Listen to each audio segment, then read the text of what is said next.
नमस्ते दोस्तों, मैं हूं अमित और आज हम भारतीय इतिहास के सबसे महान महाकाव्य महाभारत की एक ऐसी अद्भुत और दुखद कहानी में उतरेंगे जो वीरता, नियति और अधूरे ज्ञान के बारे में है। हम बात करेंगे एक ऐसे योद्धा की जिसने अपनी माता के गर्भ में ही युद्ध का ज्ञान प्राप्त कर लिया था, लेकिन एक छोटी सी चूक ने उसके जीवन की दिशा ही बदल दी। ये कहानी हमें सिखाती है कि कैसे भाग्य सूक्ष्म रूप से अपना जाल बुनता है और कैसे एक अधूरा ज्ञान सबसे बड़े योद्धा को भी भारी पड़ सकता है। तो चलिए बिना किसी देरी के इस अविश्वसनीय गाथा की शुरुआत करते हैं।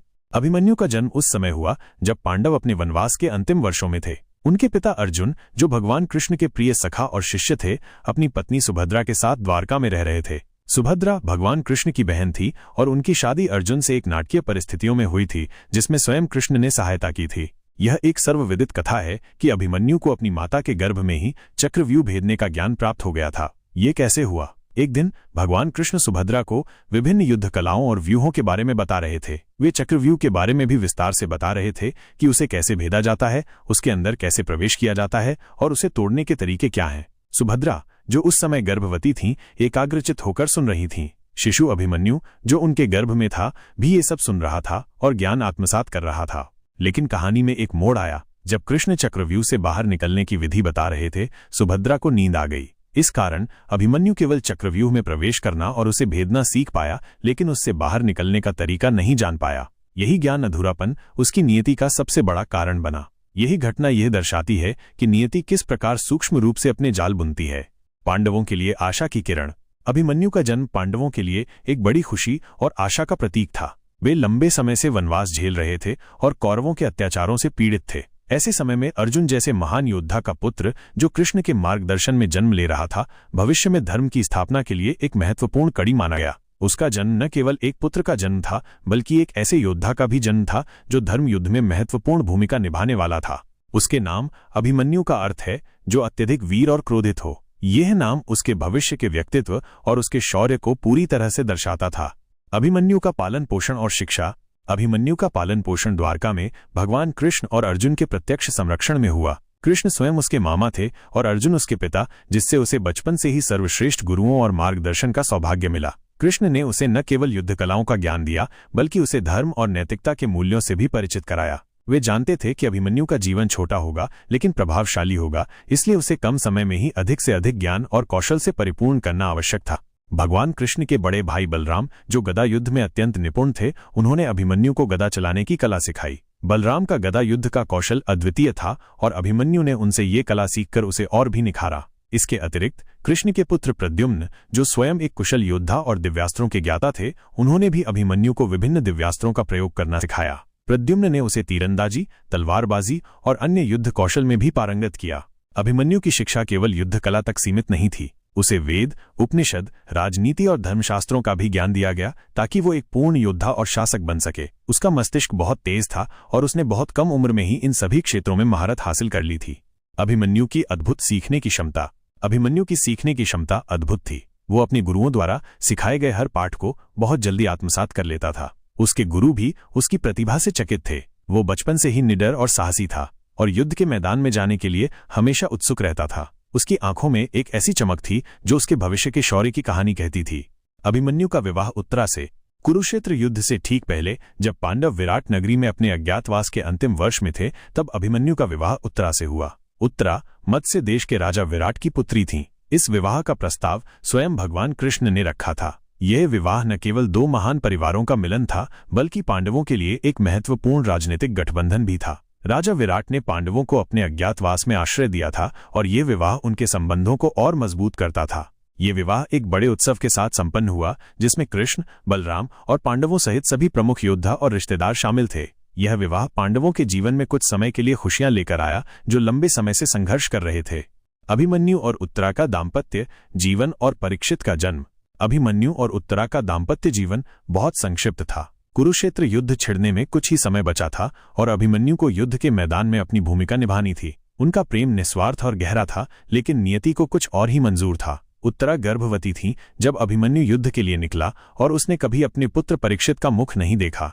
अभिमन्यु की मृत्यु के बाद उत्तरा ने परीक्षित को जन्म दिया। परीक्षित ही कुरुवंश के एकमात्र जीवित वंशज थे, क्योंकि युद्ध में सभी कौरव और पांडवों के सभी पुत्र मारे गए थे। परीक्षित ने ही कुरुवंश को आगे बढ़ाया और महाभारत के बाद धर्म की स्थापना में महत्वपूर्ण भूमिका निभाई। इस प्रकार अभिमन्यु की छोटी सी जिंदगी ने भी एक ऐसे वंश को जन्म दिया जिसने भारत के इतिहास को आकार दिया। कुरुक्षेत्र युद्ध में अभिमन्यु का प्रवेश। जब कुरुक्षेत्र युद्ध का बिगुल बजा तो अभिमन्यु अपनी युवावस्था के बावजूद युद्ध में शामिल होने के लिए उत्सुक था। वो जानता था कि ये धर्म और अधर्म का युद्ध है और उसे अपने पिता अर्जुन और अन्य पांडवों के साथ कंधे से कंधा मिलाकर लड़ना होगा। उसकी भुजाएं फड़क रही थीं और उसका हृदय युद्ध के लिए आतुर था। भगवान कृष्ण और अर्जुन दोनों को अभिमन्यु की क्षमता पर पूरा विश्वास था। वे जानते थे कि उसने बचपन से ही अद्भुत युद्ध कौशल अर्जित किया है। यद्यपि वो अभी युवा था, लेकिन उसकी वीरता और निडरता उसे किसी भी अनुभवी योद्धा के बराबर खड़ा कर देती थी। उसे युद्ध में एक महत्वपूर्ण भूमिका सौंपी जानी थी। अभिमन्यु को पांडव सेना में एक महत्वपूर्ण स्थान दिया गया। वो कई युवा योद्धाओं और पांडवों के पुत्रों के साथ मिलकर एक मजबूत इकाई का निर्माण करता था। युद्ध के पहले कुछ दिनों में ही उसने अपनी वीरता का प्रदर्शन करना शुरू कर दिया, जिससे कौरव सेना में खलबली मच गई। अभिमन्यु का पराक्रम। युद्ध के शुरुआती दिनों में अभिमन्यु ने कई कौरव योद्धाओं को परास्त किया। उसने दुर्योधन के पुत्र लक्ष्मण कुमार को भी मार गिराया, जिससे दुर्योधन अत्यंत क्रोधित हुआ। उसकी तीव्र गति, अद्भुत तीरंदाजी और गदा युद्ध कौशल ने उसे युद्धभूमि में एक दुर्जय शक्ति बना दिया था। वो अकेला ही सैकड़ों योद्धाओं को चुनौती दे सकता था और उन्हें परास्त कर सकता था। उसके पराक्रम से कौरव सेना भयभीत होने लगी थी। चक्रव्यूह का निर्माण और अर्जुन को दूर रखना। महाभारत के युद्ध के 10वें दिन पांडवों ने भीष्म पितामह को बाणों की शैया पर लिटा दिया था। भीष्म के पतन के बाद द्रोणाचार्य को कौरव सेना का सेनापति नियुक्त किया गया। द्रोणाचार्य एक महान धनुर्धर और युद्ध कला के आचार्य थे और कौरवों को उनसे बहुत उम्मीदें थीं। द्रोणाचार्य ने युद्ध के 11वें दिन युधिष्ठिर को बंदी बनाने की योजना बनाई। वे जानते थे कि युधिष्ठिर को बंदी बनाने से पांडवों का मनोबल टूट जाएगा और युद्ध जल्दी समाप्त हो जाएगा। उन्होंने युधिष्ठिर को बंदी बनाने के लिए एक विशेष व्यूह की रचना की, जिसे चक्रव्यूह कहा गया। चक्रव्यूह एक जटिल और घूमने वाला सैन्य गठन था, जिसे भेदना अत्यंत कठिन था। चक्रव्यूह की विशेषताएं। यह 7 परतों वाला एक गोलाकार व्यूह था, जिसमें हर परत के बाद सैनिक अपनी स्थिति बदलते रहते थे, जिससे इसे भेदना लगभग असंभव हो जाता था। प्रत्येक परत पर शक्तिशाली योद्धा तैनात थे, जो अंदर जाने वाले शत्रु को नष्ट कर देते थे। एक बार अंदर घुसने के बाद बाहर निकलने का रास्ता ढूंढना और भी कठिन था, क्योंकि व्यूह लगातार बदलता रहता था। द्रोणाचार्य को पता था कि अर्जुन ही एकमात्र योद्धा है जो चक्रव्यूह को भेद सकता है। इसलिए उन्होंने त्रिकर्ता राजा सुशर्मा और उसके भाइयों को अर्जुन को युद्ध के मैदान से दूर ले जाने का कार्य सौंपा। उन्होंने अर्जुन को इस प्रकार उलझा दिया कि वो चक्रव्यूह के पास नहीं आ सका। यह कौरवों की एक सोची समझी रणनीति थी, ताकि वे युधिष्ठिर को बिना किसी बाधा के बंदी बना सकें। अभिमन्यु का चक्रव्यूह में प्रवेश। अर्जुन की अनुपस्थिति में पांडवों के सामने एक बड़ी चुनौती आ खड़ी हुई। युधिष्ठिर चिंतित थे, क्योंकि कोई भी अन्य पांडव चक्रव्यूह को भेदना नहीं जानता था। ऐसे में अभिमन्यु आगे आया। जब पांडव चक्रव्यूह को भेदने की चिंता में थे, तो अभिमन्यु ने कहा कि वो चक्रव्यूह में प्रवेश कर सकता है। पांडव ये सुनकर चकित रह गए। युधिष्ठिर ने पूछा, पुत्र, क्या तुम सचमुच चक्रव्यूह भेदना जानते हो? अभिमन्यु ने उन्हें अपनी माता के गर्भ में सीखे ज्ञान के बारे में बताया। उसने कहा कि वो चक्रव्यूह में प्रवेश कर सकता है, लेकिन उससे बाहर निकलने का तरीका नहीं जानता। युधिष्ठिर और अन्य पांडवों को चिंता हुई, लेकिन उनके पास और कोई विकल्प नहीं था। उन्हें युधिष्ठिर को बंदी बनने से बचाना था। उन्होंने अभिमन्यु से वादा किया कि जैसे ही वो चक्रव्यूह के अंदर जाएगा, वे उसके पीछे पीछे जाएंगे और उसे बाहर निकलने में मदद करेंगे। यह एक जोखिम भरा निर्णय था, लेकिन उस समय की आवश्यकता थी। अभिमन्यु ने बिना किसी भय के चक्रव्यूह में प्रवेश किया। उसने अपनी अद्भुत तीरंदाजी और युद्ध कौशल से पहले चक्र को भेदा। कौरव सेना चकित रह गई जब एक युवा योद्धा इतनी आसानी से इस अभेद्य व्यूह में घुस गया। उसने तीव्र गति और सटीक निशाने से कौरवों के सैनिकों को परास्त किया और आगे बढ़ता गया। अभिमन्यु का अदम्य शौर्य और कौरवों की चालाकी। जैसे जैसे अभिमन्यु अंदरूनी चक्रों में प्रवेश करता गया, उसे अधिक शक्तिशाली योद्धाओं का सामना करना पड़ा। उसने दुर्योधन, द्रोणाचार्य, कर्ण, अश्वत्थामा, दुशासन और अन्य महान योद्धाओं को चुनौती दी। द्रोणाचार्य, जो स्वयं चक्रव्यूह के निर्माता थे, उन्होंने अभिमन्यु के कौशल को देखकर आश्चर्य व्यक्त किया। अभिमन्यु ने उनसे जमकर युद्ध किया और उन्हें भी पीछे हटने पर मजबूर कर दिया। अभिमन्यु ने कर्ण से भी भयंकर युद्ध किया। कर्ण ने अभिमन्यु की वीरता और कौशल की सराहना की, लेकिन उसे रोकने के लिए अपनी पूरी शक्ति लगा दी। अभिमन्यु ने कर्ण के कई तीरों को काट दिया और उसे भी कई बार घायल किया। अभिमन्यु ने शल्य, कृप और अश्वत्थामा जैसे कई महारथियों को अकेले ही परास्त किया। उसने उनके रथों को तोड़ दिया और उनके धनुषों को काट दिया। उसकी गति इतनी तेज थी कि कोई भी उसे रोक नहीं पा रहा था। अभिमन्यु के इस अदम्य शौर्य से कौरव सेना में हड़कंप मच गया। उन्हें उम्मीद नहीं थी कि एक युवा योद्धा अकेले ही उनके सबसे मजबूत व्यूह को भेद देगा। दुर्योधन और अन्य कौरव योद्धा चिंतित हो गए, क्योंकि अभिमन्यु युधिष्ठिर के पास पहुंच रहा था। अभिमन्यु का अकेला पड़ना और अधर्मी अंतः। जैसे ही अभिमन्यु चक्रव्यूह के अंदरूनी परतों में प्रवेश किया, कौरवों ने एक चालाकी की। उन्होंने पांडवों के प्रवेश को रोकने के लिए व्यूह के प्रवेश द्वार को बंद कर दिया। सिंधु नरेश जयद्रथ, जिसे शिव का वरदान था कि अर्जुन को छोड़कर कोई भी उसे एक दिन के लिए नहीं रोक सकता, उसने इस कार्य को अंजाम दिया। जयद्रथ ने अन्य पांडवों को प्रवेश द्वार पर रोक दिया, जिससे वे अभिमन्यु की सहायता के लिए अंदर नहीं जा सके। इस प्रकार युधिष्ठिर का अभिमन्यु से किया गया वादा टूट गया और अभिमन्यु चक्रव्यूह के अंदर अकेला रह गया। चक्रव्यूह के 7वें और अंतिम चक्र में अभिमन्यु अकेला पड़ गया। उसे 7 महारथियों का सामना करना पड़ा। द्रोणाचार्य, कर्ण, अश्वत्थामा, कृपाचार्य, शल्य, दुर्योधन, दुशासन या अन्य प्रमुख कौरव योद्धा, इन सभी महारथियों ने मिलकर अभिमन्यु पर आक्रमण किया। यह धर्म युद्ध के नियमों के विपरीत था, क्योंकि एक अकेले योद्धा पर इतने सारे महारथियों का एक साथ आक्रमण करना अधर्म माना जाता था।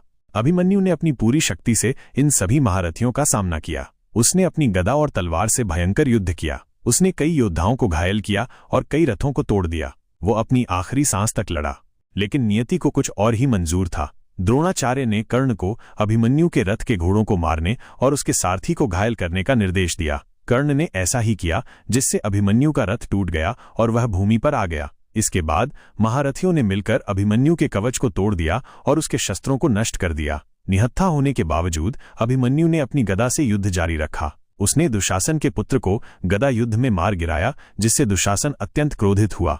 जब अभिमन्यु निहत्था और थका हुआ था तो दुशासन के पुत्र ने उस पर पीछे से गदा से प्रहार किया। कुछ मतों के अनुसार दुशासन के पुत्र ने उसे तब मारा जब वो पहले से ही घायल था। अन्य मतों के अनुसार जयद्रथ ने अंतिम प्रहार किया। महाभारत के अनुसार अभिमन्यु को घेरकर एक साथ कई महारथियों ने उस पर प्रहार किया और अंत में उसे मार गिराया। उसकी मृत्यु अधर्म तरीके से हुई, क्योंकि उसे निहत्था कर दिया गया था और एक से अधिक योद्धाओं ने मिलकर उस पर हमला किया था।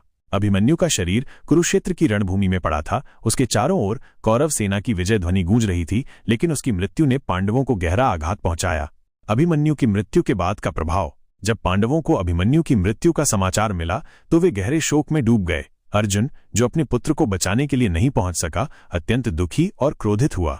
युधिष्ठिर, भीम, नकुल और सहदेव सभी अपने प्रिय अभिमन्यु की असामयिक मृत्यु से विचलित थे। उन्हें इस बात का भी दुख था कि वे अपने वादे को पूरा नहीं कर पाए और अभिमन्यु को अकेला छोड़ दिया।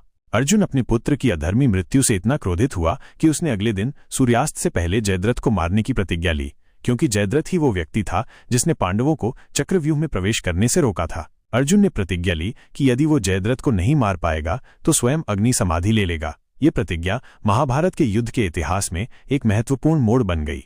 अर्जुन ने अपनी प्रतिज्ञा को पूरा करने के लिए अगले दिन भयंकर युद्ध किया। भगवान कृष्ण ने भी अर्जुन की सहायता की और अपनी माया से सूर्य को छिपा दिया, जिससे जयद्रथ को लगा कि सूर्यास्त हो गया है और अर्जुन अग्नि समाधि लेने वाला है। जैसे ही जयद्रथ खुशी से बाहर आया, कृष्ण ने अर्जुन को इशारा किया और अर्जुन ने जयद्रथ का सिर धड़ से अलग कर दिया। इस प्रकार अर्जुन ने अपने पुत्र की मृत्यु का प्रतिशोध लिया। अभिमन्यु की मृत्यु ने कौरवों के नैतिक पतन को भी दर्शाया। उन्होंने युद्ध के नियमों का उल्लंघन किया और एक निहत्थे युवा योद्धा को घेरकर मारा। इस घटना ने धर्मयुद्ध के सिद्धांतों को कमजोर कर दिया और कौरवों को और भी अधिक अधर्मी साबित किया।